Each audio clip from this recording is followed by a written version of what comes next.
Hello everyone. Economics में chapter number 2 हमने start किया था, जिसमें एक विलेज की स्टोरी हम लोग पढ़ रहे थे, जिसका नाम था पालमपुर। इस विलेज की स्टोरी के माध्यम से हमने ये देखा था कि जो फार्मिंग एक्टिविटी होती है, नॉन फार्मिंग एक्टिविटी क्या होती है, प्रोडक्शंस करने की कौन कौन से मेजर्स जो हमारे कंपोनेंट्स होते हैं उसके बारे में जान रखा था हमने। और जो लास्ट टॉपिक हमने कल के लेक्चर में डिस्कस किया था वो ये था ग्रीन रिवॉल्यूशंस के बारे में। उसी को आज कंटिन्यू करते हैं लेक्चर नंबर सेकंड में। हुआ क्या था कि 1962 में 1962 में चाइना ने हमारे कंट्री पे अटैक कर दिया था। अक्साई चीन वाला इलाका जो उसने कंट्रोल ओवर कर लिया था। उसके बाद में 1965 में जो है हमारी जो है इंडिया के साथ पाकिस्तान के साथ वार हो गई थी। इन दोनों युद्धों के कारण क्या हुआ था कि इंडिया का जो क्रॉप प्रोडक्शन है उसमें बहुत ज़्यादा मात्रा में गिरावट आई थी।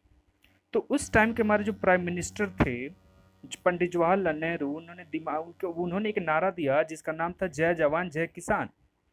और इंडिया में क्रॉप प्रोडक्शंस बढ़ाने के लिए, इंडिया को क्रॉप प्रोडक्शन में सेल्फ रिलायंट करने के लिए, आत्मनिर्भर बनाने के लिए उन्होंने एक स्कीम चलाई जिसको बोलते थे ग्रीन रिवॉल्यूशन। मीन्स कि ग्रीन रिवॉल्यूशन उसका नाम दिया, ग्रीन क्रांति, यानी जो प्रोडक्शन कैपेसिटी है इंडिया की उसमें बहुत ज़्यादा मात्रा में इंक्रीज करना है। उसके उसके लिए इन्होंने क्या किया कि दो साइंटिस्ट को हायर किया था। एक थे नॉर्मन बोरलॉग, का नाम था नॉर्मन बोरलॉग, जिनको बोला जाता है कि ग्रीन रिवॉल्यूशंस के वो जनक थे, फाउंडर थे। और दूसरे एक साइंटिस्ट थे, इंडिया के थे, इनका नाम था एम एस स्वामीनाथन। इनकी मदद से इन्होंने कमेटी बनाई थी कि आप ये बताइए कि क्रॉप प्रोडक्शंस को बढ़ा कैसे सकते हैं इंडिया में। तो दोनों साइंटिस्ट लोगों ने मिल करके कुछ मेजर स्टेप्स बताए थे गवर्नमेंट को, जो लेने चाहिए, जिसके द्वारा जो है ये प्रोडक्शन जो है बढ़ सकती थी। उन्होंने ये बोला था कि जो भी हम फार्मिंग करने के लिए जो रेयर टेक्नोलॉजी, जो ओल्ड टेक्नोलॉजी इस्तेमाल करते हैं, मैनुअल वर्क जो करते हैं, उस मैनुअल वर्क को, फिजिकल वर्क को आप रिप्लेस कर दीजिए पहला चीज़ टेक्नोलॉजी से। इस टेक्नोलॉजी में क्या करेंगे आप, हैवी मशीनरी लगाइए। अगर आपको खेत की जुताई करनी है तो ट्रैक्टर इस्तेमाल करिए, निराई करनी है तो, कटाई करनी है तो कैंपेन इस्तेमाल करिए, कैंपेन ढेर सारी चीज़ों का इस्तेमाल करिए। दूसरी चीज़ ये कि जो भी क्रॉप प्रोडक्शंस आप कर रहे हैं, प्लांटेशंस करने के बाद में जो इरिगेशन की फैसिलिटी होती है, इरिगेशन यानी सिंचाई, इंडिया में आज भी जो एग्रीकल्चर फार्मर्स करते हैं वो डिपेंड है 70% ऑन द मानसून। मानसून का मतलब जो इंडिया में जब रेनिंग सीजन आता है, अभी जून आ चुका है ना, तो 1 जून में केरला में मानसून ने एंटर कर लिया था।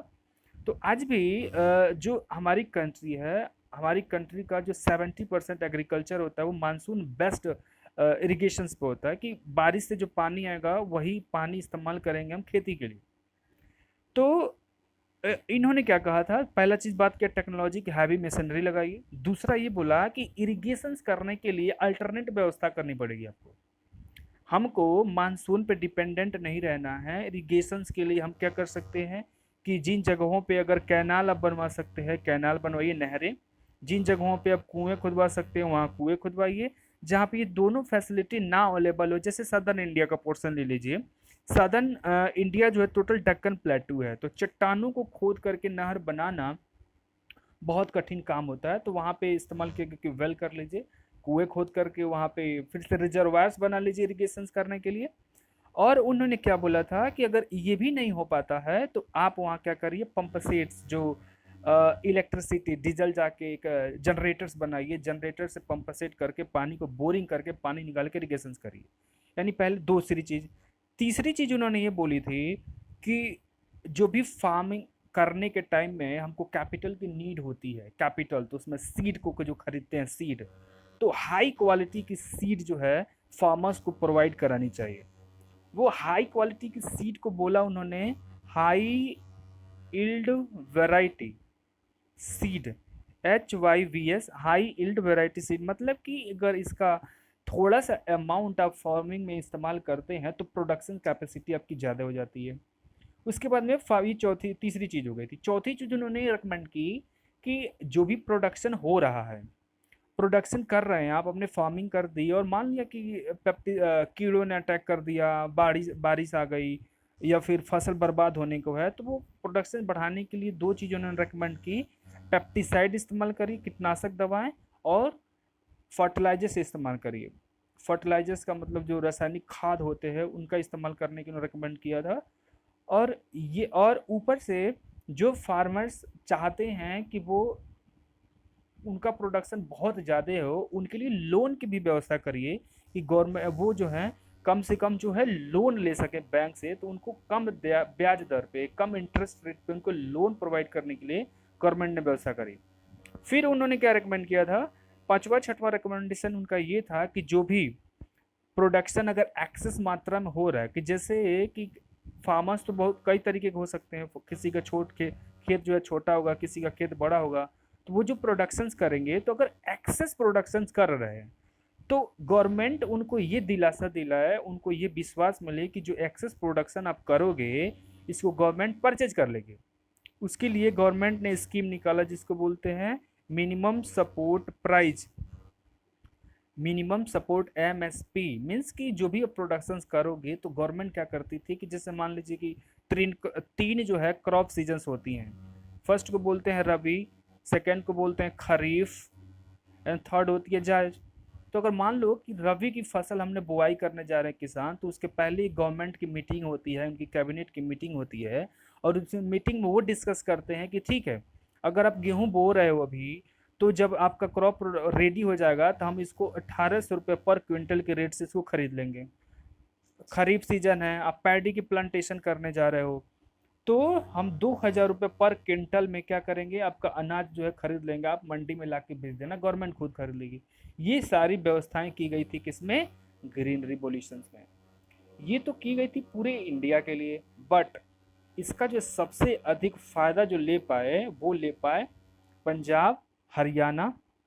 स्टार्ट हुआ था ये 1960s के दशक में, 1960 के दशक में, और इसका सबसे ज़्यादा जो फ़ायदा ले पाए वो लाए पंजाब, हरियाणा और वेस्टर्न उत्तर प्रदेश के। वो इसलिए क्योंकि पंजाब, हरियाणा और जो वेस्टर्न उत्तर प्रदेश के जो फार्मर्स थे ना, वो कोई आपके वहाँ के नॉर्मल फार्मर नहीं थे। इनके वहाँ इनके वहाँ जो फील्ड है वो होती थी 2-2 हेक्टेयर, 10-10 हेक्टेयर, 50-50 हेक्टेयर इनके पास खेत होती थी। इसलिए इसका ज़्यादा वो फ़ायदा ले पाए। और अदर इंडिया में तो अब ग्रीन रेवोल्यूशंस का आउटकम्स क्या मिला, ये सारी चीज़ें करने के बाद में बेसिकली हमारा प्रोडक्शन जो है बहुत ज़्यादा मात्रा में बढ़ गया था। गेहूं की उत्पादन ज़्यादा होने लगी, राइस की उत्पादन ज़्यादा होने लगी, और हम जो है आत्मनिर्भर बन गए थे। हमारे वहाँ की जो पॉपुलेशंस थी उसको फीडिंग करने के लिए बहुत ज़्यादा मात्रा में, एक्सेस अमाउंट में हम जो है वो प्रोडक्शंस करने लगे थे। लेकिन इसके साथ में ही बहुत ज़्यादा इसके जो है कंसिक्वेंसेस, इसके नकारात्मक परिणाम भी हमको देखने मिले। वो क्या कि फार्मर्स जो है फार्मर्स ने इतनी ज़्यादा मात्रा में फर्टिलाइजर्स और पेस्टिसाइड का इस्तेमाल किया कि वो जो है आज, यानी अगर हम बात करें 2020 में, 2012 में, यानी 2000 के दशक के बाद की बात करें, तो वहाँ की जो ज़मीन है वो जो है थोड़ी थोड़ी बंजर होती जा रही है, लैंड डिग्रेडेशन होते जा रहा है। वो जो है फर्टाइल जो लैंड हुआ करती थी उसकी फर्टिलिटी रेट कम हो चुकी है, और वहाँ का जो वाटर है ना वो भी पॉल्यूट हो चुका है। को पता होगा जब भी हम किसी भी प्लांट के अंदर में पेस्टिसाइड या फर्टिलाइजर्स डालेंगे, तो ये क्या होता है, रिस्क करके ज़मीन के अंदर में जाएगा। तो इरिगेशन करने के हमने वहाँ पे वाटर डाला, अब ये वाटर और ये केमिकल मिलके ज़मीन के अंदर चले जाते हैं। अब ये ज़मीन के अंदर जाके क्या करेंगे, जो ग्राउंड वाटर है आपका उसको ये पॉल्यूट कर देते थे। तो ग्राउंड वाटर पॉल्यूट होगा, और ड्रिंकिंग, तो ग्राउंड वाटर तो हमारे लिए ड्रिंकिंग का मेन सोर्स है ना, तो ये जो पानी ड्रिंकिंग वाटर के लिए करते थे, इस्तेमाल करते थे, तो ये देखा गया कि ये तो लोगों के लिए खतरनाक होने लगा। तो आज जो है इन पंजाब, हरियाणा और वेस्टर्न उत्तर प्रदेश का जो इलाका है, यहाँ की ground water level completely pollute है। आप इसको पता है, इसमें आर्सेनिक, यूरेनियम तक पाए गए हैं इसमें। यूरेनियम की मात्रा, आर्सेनिक हो गया, फिर से अदर जो है मीथेन हो गया, अदर जो है इसमें जो हानिकारक हमारे लिए पॉइजनस कंपाउंड है, इनको पीने से आपकी जान जा सकती है, ये चीज़ें पाई गई हैं इसमें। तो ये जो है फ़ायदा तो हुआ, लेकिन बहुत ज़्यादा हमको नुकसान भी हुआ इसका, ग्रीन रिवोल्यूशंस का। समझ गए? ठीक है, ओके। नेक्स्ट मूव करते हैं कि ओवर यूज में ये चीज़ें हुई। तो अभी हम पढ़ रहे थे कि जो भी हमारा जो फैक्टर होता है प्रोडक्शंस का, तीन चीज़ों के बारे में मैंने बात कर रखी थी। पहला था लैंड, तो लैंड के बारे में हम डिस्कस कर लिए थे। दूसरा है लेबर की बात करते हैं, लेबर। और थर्ड था कैपिटल। तो लेबर की बात करते हैं। जो लेबर है ये नेक्स्ट बेसिक फैक्टर होता है किसी भी प्रोडक्शंस करने के लिए।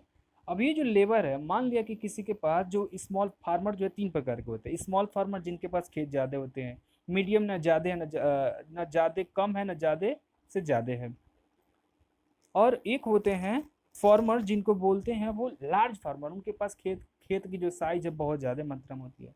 तो जो स्मॉल फार्मर्स होते हैं वो तो खुद के ही खेत में क्या कर लेंगे, लेबर कर लेंगे, उनको खेती करने, निराई गुड़ाई कटाई करने खुद कर लेंगे। जो मीडियम और लार्ज फार्मर्स होते हैं वो क्या करते हैं, जो वर्कर्स होते हैं बाहर के, उनको हायर करते हैं कि आओ मेरे फील्ड में काम करना है, और उनको क्या करते हैं मिनिमम वेजेस पर डे के हिसाब से देते हैं, और ऐसे वो काम करा लेते हैं। लेकिन कुछ ऐसे भी फार्मर्स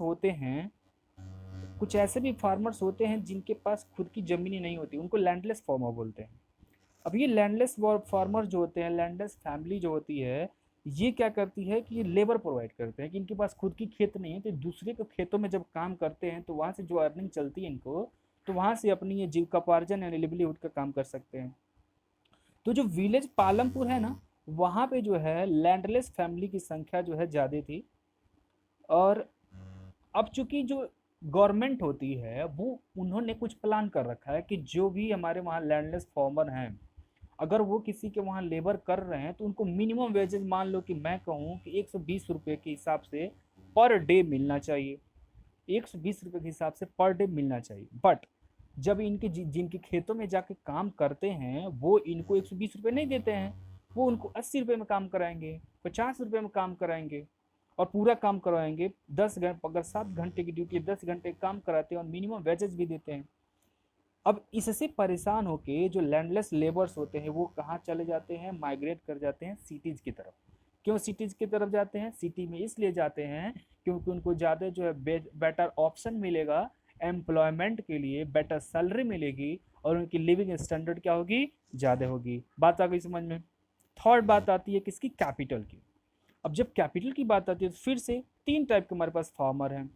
जो हमारे पास फार्मर्स होते हैं स्मॉल फार्मर, तो स्मॉल फार्मर के पास अगर पैसे हैं तो वो खेत में इन्वेस्टमेंट करेंगे, नहीं तो वो क्या करेंगे, बोरो करेंगे किसी उनके वहाँ के जो लार्ज फार्मर्स हैं, गांव के प्रधान जी हैं या मुखिया जो हैं, जो बैच पे पैसे बांटते हैं, उनके पास जाएंगे, उनसे पैसे लेंगे। विलेज के जो मनी लेंडर्स हैं उनसे पैसे लेकर के वो क्या करेंगे, खेत में क्या करेंगे, पैसे लगाएंगे। पैसे उधार क्यों लेते हैं, वो सीड खरीदना है, खेत में निराई गुड़ाई करनी है, सिंचाई करवानी है, उसके लिए पैसे चाहिए। फिर से अगर क्रॉप जो है पक जा रही है, राइपन हो जा रही है, उसके बाद में उसको क्या करना, अगर धान की फसल हो गई, गेहूँ की, उसको कटाई निराई करेंगे ना वो, तो उसका बीज निकाल के घर लाना, तो बहुत सारे इसमें फैक्टर्स होते हैं जिसके लिए पैसे की जरूरत पड़ती है। और जो मॉडर्न फार्मिंग्स होते हैं, कि जो बड़े फार्मर्स हैं, अगर लार्ज और मीडियम फार्मर्स हैं तो इनके पास तो ढेर सारे ऑप्शन होते हैं, इनके पास पैसे ज़्यादा होते हैं। और ये दूसरा चीज़ क्या करते हैं कि बैंक से लोन ले लेते हैं। बैंक से लोन लेने के बाद में, बैंक से लोन लेते हैं, बैंक से लोन लेके क्या करते हैं, हैवी मशीनरी खरीद लेंगे, ये जैसे कैंपेन खरीद लिया, ट्रैक्टर खरीद लिया, जेसीबी खरीद लिया, कुछ भी खरीद लिया। फिर से ये सीड्स खरीद लेते हैं, और फिर से ढेर सारी चीज़ें ये पैसे का इस्तेमाल करके अपनी प्रोडक्शंस को ज़्यादा करते हैं। और जो भी एक्सेस अमाउंट होता है, एक्सेस अमाउंट उसको मार्केट में ले जाके बेच भी देते हैं। तो अगर सरप्लस सरप्लस की बात की, अभी फिर से वही बात आ जाती है। अगर मान लिया कि किसी के पास 0.5 हेक्टेयर खेत है, या अपने गांव में आप बोलते हैं कट्ठा बोलते हैं ना शायद, हाँ वही अगर बोलते हैं, तो आपके पास मान लीजिए किसी के पास 1 कट्ठा खेत है, किसी के पास खेत की साइज ये है, और किसी के पास खेत की साइज ये है, तो प्रोडक्शन कहाँ ज़्यादा होगा, सिंपल सी बात है यहाँ ज़्यादा होगा। और यहाँ पे प्रोडक्शन क्या होगा, कम होगा। तो ये जो प्रोडक्शन है, ये अगर कोई फैमिली अगर यहाँ फार्मिंग कर रही है तो वो अपने प्रोडक्शन क्यों करेगी, साल भर की अपने खाने के लिए रखेगी ये चीज़ें। लेकिन ये जो बड़ा वाला खेत है, बड़ी वाली जो फार्मिंग यहाँ पे होगी, यहाँ पे जो है अगर बहुत ज़्यादा 100 क्विंटल अगर अनाज उत्पन्न हो गया तो वो क्या करेंगे, सारा थोड़े ना खा पाएंगे। तो ये क्या करेंगे कि कुछ जो भी एक्सेस अमाउंट है, यानी अपने खाने भर के लिए घर पे रख लिया, बाकी जो बचा उसको मार्केट में पहुंच जाते हैं सेल करने के लिए। उसी को बोलते हैं क्या चीज़, सरप्लस फार्म प्रोडक्ट्स बोलते हैं। कि आपने अपने खर्चे भर के लिए अपने घर पे रख लिया, और जो बचा हुआ ज़्यादा मात्रा वाला है उसको आप कहाँ भेज रहे हो, मार्केट में बच रहे हो सेलिंग के लिए, उससे पैसे आ जाएंगे। तो ये जो स्मॉल फार्मर्स हैं सेल्फ कंजप्शंस के लिए रख ली और जो सरप्लस अमाउंट है उसको मार्केट में बेच देते हैं। और ये जो सरप्लस अमाउंट मार्केट में ला के बेचते हैं इसको एक टर्म बोलते हैं, इसको बोलते हैं मार्केटेबल सरप्लस बोलते हैं इसको। सरप्लस का मतलब ज़्यादा मात्रा होता है। और तो ये जो मार्केट सरप्लस है, अब बताओ स्मॉल फार्मर्स के पास कभी ज़्यादा हो पाएगा क्या? बिल्कुल नहीं होगा, उनके पास हमेशा लिटिल अमाउंट होगा जो अपने सेल्फ कंजप्शंस के लिए रखेंगे। लेकिन जो मीडियम और लार्ज फार्मर्स है उनके पास तो एक्सेसिव अमाउंट होगा, सब्सटेंशियल सरप्लस प्रोडक्ट होगा, वो मार्केट में क्या कर सकते हैं, बेच कर सकते हैं। अब थोड़ा सा गवर्नमेंट की स्कीम्स पे बात करते हैं। गवर्नमेंट ने क्या कर रखा है कि अगर आपके पास एक्सेस अमाउंट है तो उन्होंने मंडी बना रखी है कि मंडी में जाइए और वहाँ पे अपने अनाज को बेच दीजिए। आपके घर के पास में या ब्लॉक जो होता है वहाँ पे देखिएगा एक पीएसयू होता है, पब्लिक सेक्टर यूनिट, उसको बोलते हैं एसएस, सहकारी समिति। सहकारी समिति होती है कि गन्ने वाली होती है, आप गन्ने जाके बेच सकते हैं गवर्नमेंट को। सहकारी समिति में धान गेहूँ जो भी आपके पास एक्सेस अमाउंट वो ला करके बेच सकते हैं। अभी क्या है कि आप अपना जो भी क्रॉप प्रोडक्शन है वो ऑनलाइन बेच सकते हो, बुकिंग कर दीजिए, उसका पिक्चर क्लिक करके वेबसाइट पे डाल दीजिए। गवर्नमेंट आपसे गवर्नमेंट या जिसको भी जो प्राइवेट बोरोवर्स हैं या खरीदने वाले हैं, व्यापारी हैं, वो आपसे खरीद लेंगे। उस वेबसाइट का नाम है ई नाम।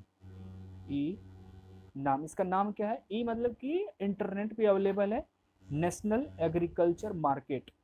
गवर्नमेंट ने जितने भी सारे फार्मर्स हैं उनके लिए ये स्कीम्स स्टार्ट कर रखी है कि उनके पास जो फार्मर्स हैं जो भी प्रोडक्शंस हो रहा है उसको बेचना चाहते हैं तो उस वेबसाइट पर जाकर रजिस्टर कर लें, अपने अकाउंट बना लें और इस पर वहाँ बेचें, जिसका नाम है ई नाम, नेशनल एग्रीकल्चर मार्केट।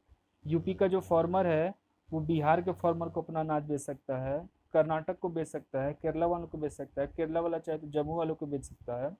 ये सारी चीज़ें वो इस वेबसाइट के माध्यम से कर सकते हैं। जब एक्टिविटीज़ की बात हम कर ही रहे थे तो हमने देखा था कि गाँव में बेसिकली दो टाइप की एक्टिविटी होती थी। एक को बोलते थे फार्मिंग एक्टिविटी, मीन्स कुछ भी प्रोडक्शंस करना, और दूसरी क्या होती थी, वो होती थी नॉन फार्मिंग एक्टिविटी। उसके बारे में भी जान लेते हैं। एक डाटा है कि अगर किसी गांव में 100 वर्कर्स हैं, राइट, तो उसमें से 24 जो वर्कर होते हैं, 24, आप रेशियो देखिए 24:100।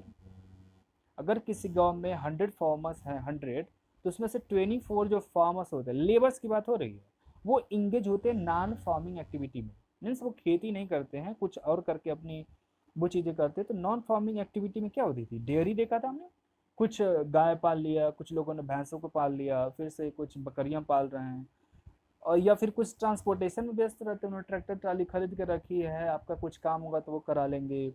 तो ये सारी चीज़ें जो है इसमें एक्टिव नॉन फार्मिंग एक्टिविटी में आती है। तो जिस गांव की हम बात कर रहे थे पालमपुर की, तो वहाँ के जो लोग हैं इस नॉन फार्मिंग एक्टिविटी में भी शामिल थे। चैप्टर आपका यहीं एंड होता है। Okay, thanks for listening, good bye.